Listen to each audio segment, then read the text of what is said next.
Inilah rekaman video amatir yang merekam detik-detik penangkapan buronan Interpol asal Rusia, Andrei Kovalenko alias Andrew Ayer, bersama kekasihnya Ekaterina Trubkina di Villa Seminyak 2, Jalan Umala 1, Kuta Utara, Badung, Bali. Satu persatu aparat gabungan dari tim Mabes Polri, Resmo Polda Bali, dan pihak imigrasi khusus kelas 1 Ngurah Rai menggerebek salah satu kamar yang ada di dalam villa. Salah seorang aparat terdengar berteriak memberi peringatan dan meminta kepada kedua buronan tersebut agar segera menyerahkan diri. Sejumlah aparat juga terlihat bersiaga mengantisipasi kemungkinan adanya perlawanan kedua buronan ini. Pasca penangkapan tersebut, kedua buronan langsung diamankan di ruang detensi Kantor Imigrasi Khusus TPI Ngurah Rai, Kuta Selatan, Badung, Bali. Kita masih melakukan koordinasi dengan pihak Polda Bali. Kemungkinan adanya unsur-unsur pidana yang dilanggar atau dikenakan kepada yang bersangkutan. Buronan Interpol asal Rusia Andrei Kovalenko alias Andrew Ayer masuk dalam red notice dari Rusia karena tersangkut kasus narkoba.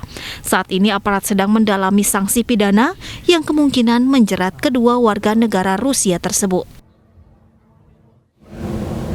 Puluhan relawan pemakaman COVID-19 di Bantul berunjuk rasa memprotes pernyataan anggota DPRD Bantul yang menyebut pemakaman jenazah COVID seperti mengubur seekor anjing. Setelah didemo, anggota DPRD tersebut meminta maaf.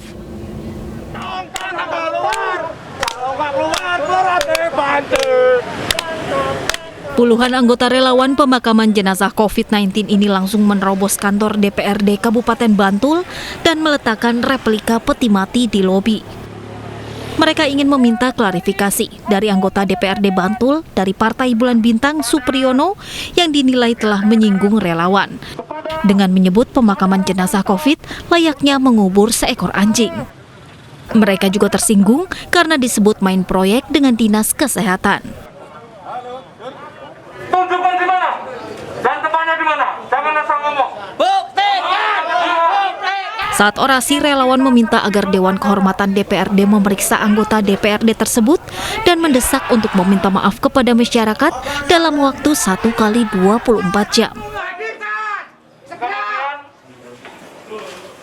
Tuntutan para relawan ini langsung direspon pimpinan DPRD Bantul dengan memanggil Supriyono dan mempertemukan langsung dengan para relawan. Setelah pertemuan, anggota DPRD Supriyono pun meminta maaf. Dengan lubuk hati yang paling dalam, saya mohon maaf kepada semua teman-teman FWRB yang saat ini diwakili oleh beliau Pak Waljito selaku pimpinan FWRB dan semua relawan baik ada di Kabupaten Bantul, yang di desa maupun di provinsi khususnya. Sebelumnya, anggota DPRD Bantul Supriyono menyebut pemakaman jenazah COVID-19 seperti mengubur seekor anjing saat memberikan tausiah di acara pernikahan warga di Kulon Progo, Yogyakarta. Kejaksaan Negeri Pematang Siantar menghentikan kasus dugaan penistaan agama yang menimpa tenaga kesehatan pria karena memandikan jenazah pasien suspek corona. Alasan pihak kejaksaan, mereka tidak menemukan cukup bukti untuk melanjutkan kasus ini ke pengadilan. Menghentikan penuntutan perkara pidana atas nama terdakwa Dedi Agus Afrianto dan kawan-kawan karena tidak terdapat cukup bukti. Kami ulangi, tidak terdapat cukup bukti. Kedua, surat ketetapan ini dapat dicabut kembali apabila di kemudian hari terdapat alasan baru yang diperoleh penuntut umum. Kedua, ada putusan pra-peradilan atau telah mendapat putusan akhir dari pengadilan tinggi yang menyatakan penghentian penuntutan. Ya pemirsa, kasus yang baru saja dihentikan itu adalah kasus 4 pria tenaga kesehatan di RSUD Pematang Siantar, Sumatera Utara. Mereka sempat geger karena ditetapkan sebagai tersangka penistaan agama. Mereka memandikan jenazah wanita suspek corona. Kasus ini berawal karena pemandian tersebut kemudian diprotes oleh keluarga pasien. Keluarga korban keberatan karena jenazah bernama Zakiyah tersebut dimandikan bukan oleh muhrimnya.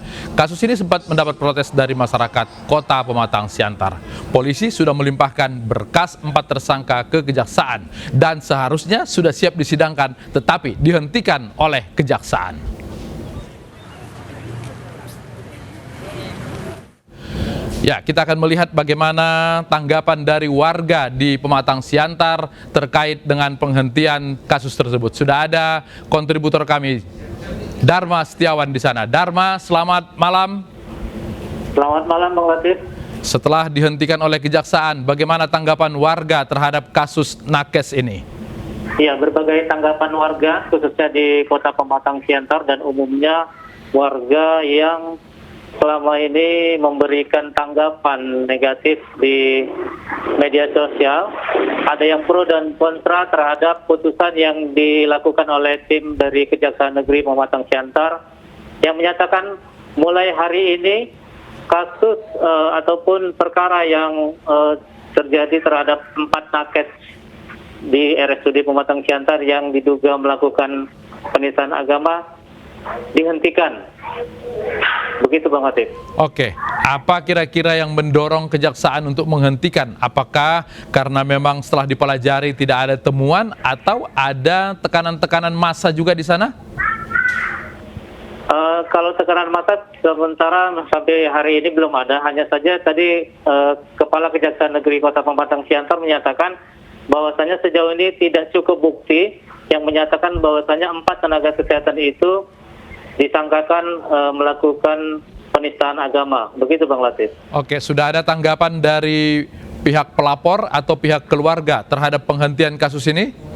Ya, tadi kami sempat berkoordinasi dengan tim kuasa hukum saudara yang melaporkan kasus ini. Hanya saja mereka tidak ataupun belum bersedia memberikan tanggapan. Sejauh ini masih berkoordinasi terkait dengan putusan dari Kejaksaan Negeri Pematang Siantar. Bang Latif. Oke, baik. Dharma melaporkan langsung dari Pematang Siantar. Terima kasih. Dan bagaimana tanggapan ahli hukum pidana terhadap penghentian kasus ini? Saya sudah bersama dengan Bung Heri Firmansyah di studio Newsroom. Selamat malam, Bung. Selamat malam, Bang. Ya, Anda sudah menduga bahwa ini akan dihentikan atau memang kasus penistaan agama ini gampang dibawa ke pengadilan? Ya, kalau menduga-duga mungkin saya nggak bisa sampai meramal begitu ya, Bang ya. Ya. Tapi memang terselip harapan agar putusan yang diambil adalah putusan yang terbaik dan nilainya adalah keadilan bagi masyarakat. Karena dalam perspektif yang kita lihat, jangan sampai hanya bicara tentang kepastian hukum.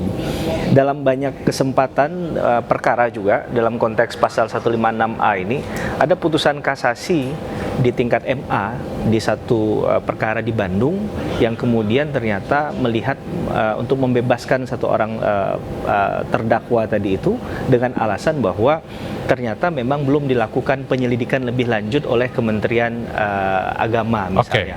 Saya rasa ini menjadi poin penting karena perdebatannya bukan pada norma hukum positif saja ya, Bang, tapi pada konteks bahwa ini ada irisannya dengan norma agama.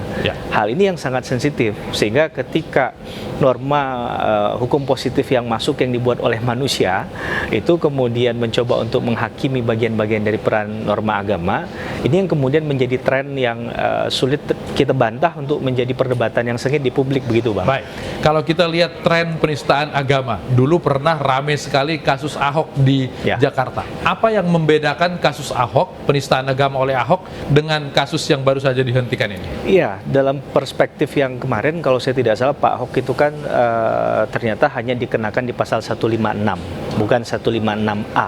Di mana bedanya? Dalam konteks ini ada bagian golongan dalam konteks perkaranya Pak Ahok saat itu saya tidak bermaksud untuk membuka luka lama. Pertanyaan. Tapi ini karena dalam konteks itu ada ucapan yang dianggap kemudian menyinggung beberapa golongan orang di situ. Jadi bedanya di situ. Dalam konteks Ahok, penodaan agama. Beberapa golongan. Sekelompok orang tertentu. Kalau yang di Siantar ini? Dalam konteks ini memang hanya melibatkan pada permusuhan ataupun pada sesuatu hal yang menimbulkan penodaan dalam konteks agama tertentu saja. Nah, dalam konteks ini kan kalau kita lihat dari perkaranya tadi memang Persoalannya adalah prosedur yang kemudian tidak dilaksanakan secara tepat. Karena kalau kita lihat pasal yang disangkakan kalau tidak salah bukan hanya itu, Bang. Ya. Sebenarnya ada katanya ditemukan dugaan praktik kedokteran yang dilanggar, Undang-Undang 29 tahun 2004 pasal 79 yang dijuntukan dengan pasal 51. Ini terkait dengan peran dari teman-teman di kedokteran, misalnya di dokter itu untuk melaksanakan operasional yang baik yang sesuai dengan kebutuhan pasien. Itu lebih kepada hak dari seorang pasien berada di sebuah rumah sakit. Benar. Dan saya melihat dalam konteks ini sebenarnya kalaupun ada irisan kepada konteks sanksinya adalah sanksi administratif misalnya, sehingga itu jauh lebih relevan. Dan PNPS 1 1965 ini kan dulu dimunculkan dalam kerangka untuk menertibkan perkembangan ajaran agama yang mungkin bisa dianggap dalam tanda petik membahayakan keadaan revolusi pada saat itu, gitu, Pak. Biasanya kalau ada orang dituduh karena sesuatu, lalu kemudian ada yang sering disebut sebagai mens rea, niat jahat. Ada nggak mens rea dari 4 tenaga kesehatan yang memandikan itu kira-kira? Iya, saya akan melihat jawaban ini dari konteks jawaban yang diberikan oleh teman-teman kejaksaan, Bang. Sesuai ketentuan pasal 109 ayat 2 KUHP bahwa ada produk hukum yang namanya SP3, surat perintah penghentian penyidikan di tingkat kepolisian dan penghentian penuntutan di tingkat kejaksaan. Hal itu boleh dilakukan dengan dasar-dasar yang konteksnya hukum juga, Bang. Salah satunya adalah tidak cukup bukti.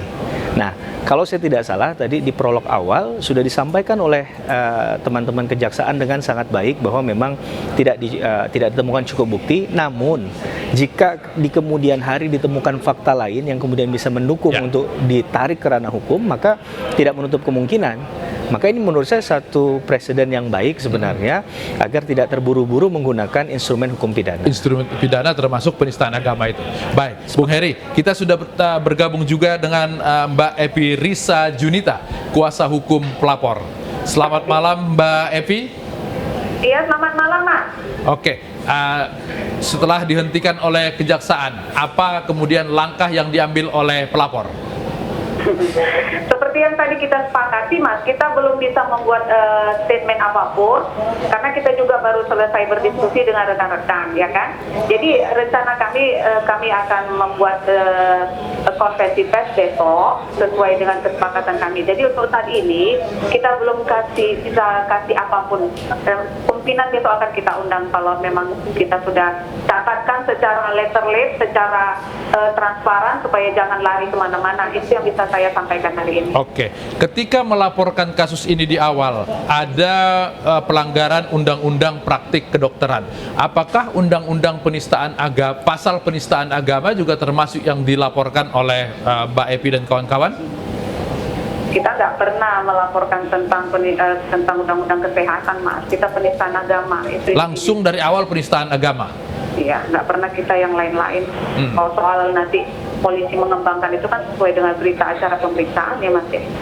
Oke, apakah keputusan kejaksaan ini sudah diduga atau terlalu cepat atau karena ada faktor lain kira-kira, Mbak Evi? Gini, Mas, sesuai dengan pembicaraan awal, saya belum bisa kasih statement apapun. Karena kita sudah sepakat dengan rekan-rekan, kita itu maunya jelas, nyata, transparan. Jadi kita nggak mau lari. Jadi tunggu aja besok, kita akan mengundang besok setelah statement kami itu kami sangkan dalam berita acara, kemudian juga disepakati katanya jadi jangan sampai dia kemana-mana gitu, Mas. Oke, sudah komunikasi dengan keluarga pelapor? Soal komunikasi ya pastilah, masih kita jalan. Sebagai penasihat hukum selalu berkomunikasi. Oke, termasuk menyampaikan soal penghentian ini, sudah disampaikan kepada keluarga itu?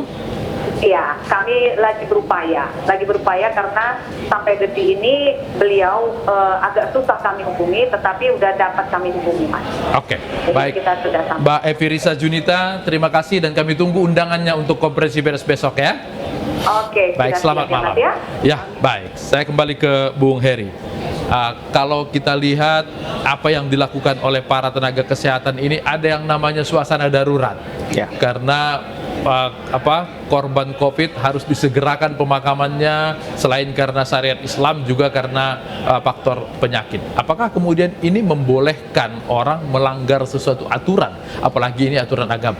Ya, tadi saya mulai dengan bahasa yang saya juga berhati-hati, Bang, karena ini bicara tentang agama, common belief seseorang.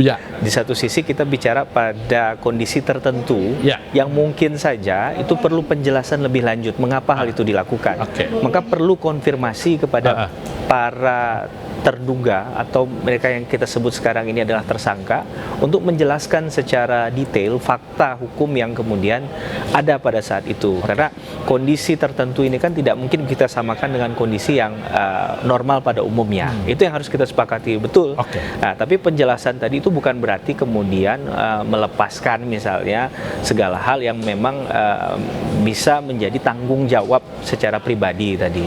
Tapi kita harus secara bijaksana juga melihat bahwa konteks keadaan yang tertentu ini mengakibatkan ada tindakan. Jadi kalau dalam konteks hukum pidana ada hubungan sebab akibat, Bang, kausalitas. Nah, ini menjadi penting untuk penandanya untuk di akhirnya menentukan apakah orang ini patut dipertanggungjawabkan dalam konteks hukum pidana. Itu biasanya di pengadilan kausalitas dikaji di pengadilan atau ketika di kepolisian atau di kejaksaan seperti ini sudah harus dikaji? Saya rasa dalam konteks untuk cover both side dalam media kan ada ya, Bang. Begitu juga dalam konteks ketika penegakan hukum bahwa orang ini kan masih dianggap patut diduga.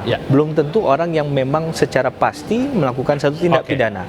Jadi maka perlu check and recheck betul, gitu, Bang, ya. Betul dalam konteks ini agar tidak terjadi kesalahan untuk menegakkan kebenaran materialnya tadi. Baik, Begitu. Kalau kita lihat kebijakan Kapolri baru ini, dia tidak mau meributkan dengan pencemaran nama baik, akan ada revisi undang-undang ITE, kemudian ada penistaan agama seperti ini. Apakah ini kira-kira merupakan kebijakan baru dari Kapolri dan Kejaksaan untuk tidak menyebabkan keriuhan-keriuhan di level masyarakat sehingga kemudian dihentikan? Ya, bisa jadi anasir itu bisa jadi tepat, karena ini kan perlu batu uji lagi kan. Apakah memang kemudian kebijakan Kapolri untuk lebih memfokuskan pada perkara-perkara yang big fish misalnya, kemudian menarik atensi publik yang luar biasa dalam konteks kerugian negara. Saya rasa itu yang sejauh ini bisa untuk kita nyatakan ada pembenarannya di situ. Tapi bukan berarti mengecilkan arti laporan dari tindakan. Apapun laporan dari masyarakat harus tetap kita atasi karena berkeadilan buat semuanya. Bung Heri Firmansyah, terima kasih sudah bergabung di Newsroom. Sama-sama. Sampah kini bisa menjadi sumber cuan yang menjanjikan. Jangan kemana-mana, kami segera kembali.